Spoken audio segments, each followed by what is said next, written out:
صل على محمد وآل محمد.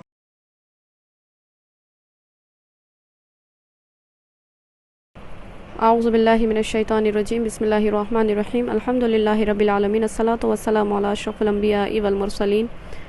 سیدنا و نبینا و شفیعنا مولانا ابو القاسم محمد. اللہم صلی علی محمد و آل محمد وعجل فرجہم. خدا قرآن مجید میں سورہ بقرہ کی آیت نمبر 2 اور 3 میں ارشاد فرما رہا ہے کہ الف لام میم ذالک الکتاب لا ریب فیہ ھدی للمتقین الذین یؤمنون بالغیب ویقیمون الصلاۃ ومما رزقناہم ینفقون، کہ یہ وہ کتاب ہے کہ جس میں کسی طریقے کی شک و شبے کی گنجائش نہیں ہے. اور پھر کیا کہہ رہا ہے کہ ھدی للمتقین، ہدایت کیا ہے؟ صرف متقین کے لیے ہے. اور یہ وہ لوگ ہیں جو غیب پر ایمان رکھتے ہیں اور نماز کو قائم کرتے ہیں، اور جو چیز اللہ سبحانہ و تعالیٰ نے انہیں عطا کی ہے ان چیزوں میں سے اللہ کی راہ میں خیرات کرتے ہیں، ان چیزوں میں سے اللہ کے راہ میں انفاق کرتے ہیں اور دوسروں کی مدد کرتے ہیں. اور اگر دیکھا جائے تو انسان متقین کے زمرے میں اسی وقت شامل ہوگا جب اس کے اندر کچھ خصوصیات پائی جائیں گی، یعنی وہ غیب پر ایمان رکھے، نماز کو قائم کرے، اور وہ چیزیں جو اللہ سبحانہ و تعالیٰ نے اسے عطا کی ان میں سے اللہ کی راہ میں انفاق کرے، خیرات کرے. اور جب انسان اپنے آپ کو اپنے خدا کے لیے آمادہ کرنا چاہتا ہے، یعنی اپنے دل میں خدا کی محبت اور بڑھانا چاہتا ہے، اس میں اضافہ کرنا چاہتا ہے، تو اس کے لیے ضروری ہے کہ اپنے رابطے کو، اپنے کانٹیکٹ کو، اپنے تعلق کو اپنے خدا سے اور بہتر سے بہتر بنائیں. اور بہتر تعلق، بہتر رابطہ اسی وقت ہو سکتا ہے جب انسان زیادہ سے زیادہ اپنے رب کی، اپنے خدا کی عبادتیں کرے گا. اور عبادتیں انسان اسی وقت کرے گا جب اس کے دل میں خدا کا قرب ہوگا، خدا کی محبت ہوگی، خدا کی چاہت ہوگی. جب اس کے دل میں خدا کی چاہت ہوگی تو اسے اپنے خدا کا خوف ہوگا، وہ اپنے خدا سے ڈرے گا. اور جب انسان اپنے خدا سے، اپنے رب سے، اپنے معبود سے خوف زدہ رہے گا تو پھر وہ ان چیزوں کو انجام دینے سے گریز کرے گا، پرہیز کرے گا، اپنے آپ کو ان چیزوں کو انجام دینے سے محفوظ رکھے گا کہ جو چیزیں اسے اس کے خدا سے دور کرتی چلی جائیں گی. اور حد درجہ وہ یہ کوشش کرے گا کیونکہ میں اپنے خدا کی بارگاہ میں کامیاب اور کامران ہونا چاہتا ہوں، میں اپنے خدا کی بارگاہ میں سکسیس ہونا چاہتا ہوں، میں اپنے خدا کی بارگاہ میں ایک بہترین بندہ بن کے جانا چاہتا ہوں. تو اس کے لیے ضروری یہ ہوگا کہ جب وہ یہ گمان کرے گا، جب وہ یہ سوچے گا، تو اس کے لیے ضروری یہ ہوگا کہ وہ ہر اس چیز سے اپنے آپ کو پاک رکھے کہ جس چیز کو انجام دینے کے بعد، جس چیز کو ادا کرنے کے بعد، حاصل کرنے کے بعد، چاہے وہ گناہ ہو، چاہے وہ گناہ کی لذت ہو، چاہے وہ گناہ کا ارادہ ہو، جب وہ ان تمام چیزوں میں ملوث ہو جائے گا، گرفتار ہو جائے گا، تو پھر وہ اس لیول سے گر جائے گا کہ جس لیول تک ایک متقی بشر کو، ایک بندے کو پہنچنا ہے. کیونکہ جب بندہ اپنے آپ کو جب گناہوں سے محفوظ نہیں رکھ پائے گا، اپنے آپ کو گناہوں کی آلودگیوں سے بچا نہیں پائے گا، اپنے آپ کو گناہوں کی گندگیوں سے محفوظ نہیں رکھ پائے گا، تو پھر اس کا شمار متقین کے زمرے میں نہیں ہوگا. پھر وہ ایک گنہگار، ایک بے بس اور ایک لاچار بشر کہلائے گا. اور اسی لیے کہا گیا ہے کہ جب انسان اپنے کانٹیکٹ کو، اپنے رابطے کو، اپنے تعلق کو اپنے خدا سے بہتر بنانا چاہتا ہے تو اس کے لیے ضروری یہ ہے کہ وہ اپنے خدا کی عبادتیں کرے. اور جب وہ اپنے رب کی عبادتیں کرے گا تو اس کا جتنی بھی اس کی برائیاں ہیں، جتنے بھی اس کے برے اعمال ہیں، وہ سب اللہ سبحانہ و تعالیٰ محو کر دے گا، ختم کر دے گا، اور اسے اپنے بہترین بندوں میں شمار کرے گا. اور شاید یہی وجہ ہے کہ رسول خدا صلی اللہ علیہ وسلم کا ارشاد گرامی ہے کہ رسول فرماتے ہیں کہ نماز دین کا ستون ہے. یعنی جب ایک انسان نماز ادا کرتا ہے تو اس نے اپنے دین کے ستون کو پکڑا ہوا ہے. اور یہی نماز ہے کہ خود رسول کا ارشاد گرامی ہے کہ اس کی 10 خصلتیں ہیں،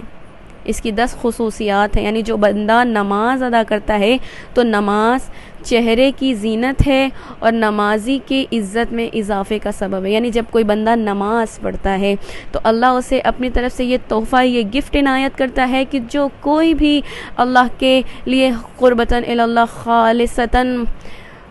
خلوص دل سے اللہ کی عبادت کرتا ہے، اللہ کے لیے نمازیں پڑھتا ہے، تو اللہ اس کے چہرے میں ایک ایسا نور پیدا کرتا ہے، ایک ایسا خوبصورت اس کے چہرے کو بنا دیتا ہے، ایک ایسا دلکش اس کا چہرہ بنا دیتا ہے کہ لوگ یہ کہنے پہ مجبور ہو جاتے ہیں کہ اس کے چہرے سے ایسا نور ٹپک رہا ہے کہ واقعاً کوئی حقیقی معنوں میں خدا کا حقیقی بندہ ہو۔ پھر رسول خدا فرماتے ہیں کہ جب ایک انسان اللہ کے لیے عبادتیں کرتا ہے تو اللہ اس کے چہرے کی زینت کو بڑھاتا ہے، اور دوسرا یہ کہ اس کی عزت میں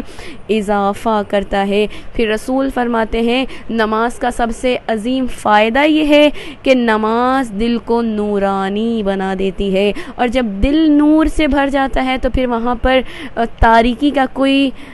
گمان نہیں ہوتا، پھر وہاں پر تاریکی کی کوئی جگہ نہیں ہوتی، اور تاریکی وہیں آتی ہے جہاں پر انسان کا دل گناہوں میں آلودہ ہوتا ہے۔ اور جب ایک انسان حالت نماز میں ہوتا ہے اور جب وہ نماز ادا کرتا ہے تو یہ نماز ہی وہ واحد ذریعہ ہے جو انسان کو اس کے گناہوں سے دور کرتی ہے، گناہوں سے محفوظ رکھتی ہے۔ اور جب انسان حالت نماز میں ہوتا ہے تو یہ وہی نماز ہے جو انسان کے دل کو کیا کرتی ہے؟ نورانیت عنایت کرتی ہے، دل کو نور والا بنا دیتی ہے، دل کو منور کر دیا کرتی ہے۔ پھر رسول فرماتے ہیں کہ نماز بدن کی سلامتی کا سبب ہے، یعنی جب ایک انسان حالت نماز میں ہوتا ہے وہ ایکٹیویٹی کرتا ہے، اور یہی وہ نماز ہے جو اس کے بدن کی سلامتی کا سبب ہے۔ پھر رسول فرماتے ہیں کہ نماز رحمت کے نازل ہونے کا سبب ہے، یعنی جس گھر میں نمازی نماز ادا کرتے ہیں اس گھر میں اللہ کی رحمتیں، برکتیں، مغفرتیں نازل ہو جایا کرتی ہیں، اور اس گھر میں شیطان کا وسوسہ نہیں ہوا کرتا۔ اور جب ایک انسان حالت نماز میں ہوتا ہے تو جب وہ نماز ادا کرتا ہے تو خدا کی رحمت اس بندے پر برستی رہتی ہیں۔ پھر رسول کا ارشاد گرامی ہے کہ نماز آسمان کا چراغ ہے، اور جہاں پر نماز پڑھی جائے آسمانوں کے لیے ایسے ہے جیسے ستارے چمکتے ہیں، یعنی نمازی بالکل ویسے ہی چمکتا ہے جیسے آسمان پر ستارے چمکتے ہیں۔ اور پھر رسول فرماتے ہیں کہ نماز اعمال کو وزنی بنا دیتی ہے، یعنی اگر کوئی بندہ چاہتا ہے، اگر کوئی شخص چاہتا ہے کہ اس کے اعمال میں وزن پیدا ہو، اس کا اعمال اور زیادہ وزنی لگے، تو اس کے لیے ضروری کیا ہے کہ وہ ہر لحاظ سے اپنے آپ کو نماز پڑھنے کے لیے آمادہ کرے۔ پھر رسول فرماتے ہیں کہ نماز اللہ کے لیے، اللہ کی خاطر ہونی چاہیے، اور جب کوئی بندہ نماز ادا کرتا ہے تو یہ نماز اللہ کی خوشنودی کا سبب بن جایا کرتی ہے، کیونکہ جب ایک بندہ حالت نماز میں ہوتا ہے، میں ایک چھوٹی سی مثال کے ذریعے سے اور بات کو واضح کر دوں کہ خصوصی طور پر جب کوئی بندہ نماز شب کے لیے، نماز فجر کے لیے اپنے آپ کو بستر سے اٹھاتا ہے، اپنے آپ کو تیار کرتا ہے، دیکھیے ایک بندہ وہ کہ جو رات کی تاریکی میں، خصوصاً جب ٹھنڈ کا موسم ہوتا ہے تو اس لمحات میں ہمیں زیادہ پسند یہ ہوتا ہے کہ ہم اپنے آپ کو لحاف کے اندر محفوظ رکھیں، ہم اپنے آپ کو بلینکٹ کے اندر رکھیں۔ پھر اس ٹھنڈ کے زمانے میں، اس ٹھنڈ کے موسم میں کوئی بھی بندہ یہ پسند نہیں کرتا ہے کہ ہم ٹھنڈ میں کراتی ہوئی ٹھنڈ میں اپنے آپ کو ہم اپنے لحاف سے نکالیں، یا اپنے آپ کو ہم نماز کے لیے پریپیئر کریں، اپنے آپ کو نماز کے لیے تیار کریں، یا یہ دل نہیں چاہتا کہ پھر ہم حالت نماز میں جائیں یا نماز پڑھنے کے لیے تیار ہوں، پھر یہ ہمارا دل نہیں چاہتا کہ ہم ٹھنڈ کے موسم میں ٹھنڈے پانی سے وضو کریں۔ اس لیے تو مولا فرماتے ہیں کہ مجھے ٹھنڈ میں پڑھی ہوئی نماز بہت پسند ہے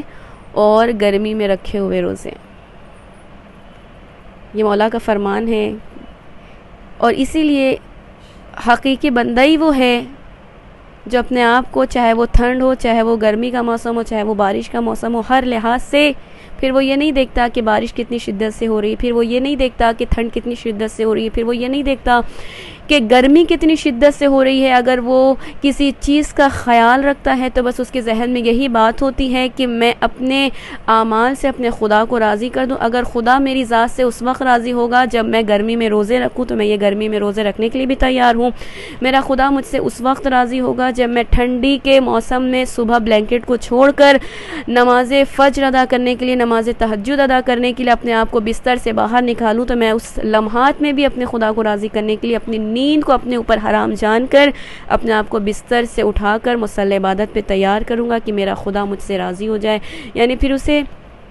اگر کسی چیز کا خیال ہوتا ہے تو بس یہی چیز کا خیال ہوتا ہے کہ میرا خدا مجھ سے ہر حالت میں راضی ہو، میرا خدا مجھ سے ہر حالت میں خوش ہو جائے۔ پھر رسول فرماتے ہیں کہ نماز بہشت کی کنجی ہے۔ کیا فرماتے ہیں؟ نماز بہشت کی چابی ہے، یعنی اگر کوئی جنت میں جانا چاہتا ہے تو اس کے لیے ضروری کیا ہے کہ وہ نماز کو پابندی سے ادا کیا کرے۔ پھر رسول فرماتے ہیں کہ نماز قبر میں انس ہے، یعنی جب ایک انسان قبر کے اندر تاریکی قبر میں ڈال دیا جائے گا تو یہ نمازی ہوگی کہ جو اس کے قبر کے اندر نماز ایک ایسا سکون فراہم کرے گی، ایک ایسا انس پیدا کرے گی کہ پھر وہ انسان اپنی قبر کی تاریکی میں بھی گھبرائے گا نہیں۔ پھر رسول فرماتے ہیں کہ نماز جہنم کی آگ کے لیے پردہ ہے، یعنی جو کوئی خالصتاً قربتاً اللہ، اللہ کی خوشنودی کے خاطر اپنے خدا کے لیے مصلی عبادت پہ کھڑے ہو کر نماز ادا کرے گا تو یہ نماز ہی وہ ذریعہ ہے کہ جو انسان کو جہنم میں جانے سے روک دے گی۔ اس لیے کہا جاتا ہے کہ اگر انسان اپنے آپ کو ہر گناہ سے پاک کر لے تو یقیناً وہ خدا کے نزدیک بھی ہو جائے گا اور اس کا شمار متقین کے زمرے میں بھی ہو جائے گا۔ آخر میں یہی دعا ہے، پروردگارہ ہم عبادتیں تو کرتے ہیں، ہم نمازیں تو پڑھتے ہیں، لیکن معلوم یہ نہیں ہے کہ ہماری کون سی عبادت قبول ہے۔ پروردگارہ ہماری ہر عبادت کو اپنی بارگاہ میں قبول فرما۔ وآخر دعوانا الحمدللہ رب العالمین۔ اللہم صلی علی محمد وآل محمد وعجل فرجہم۔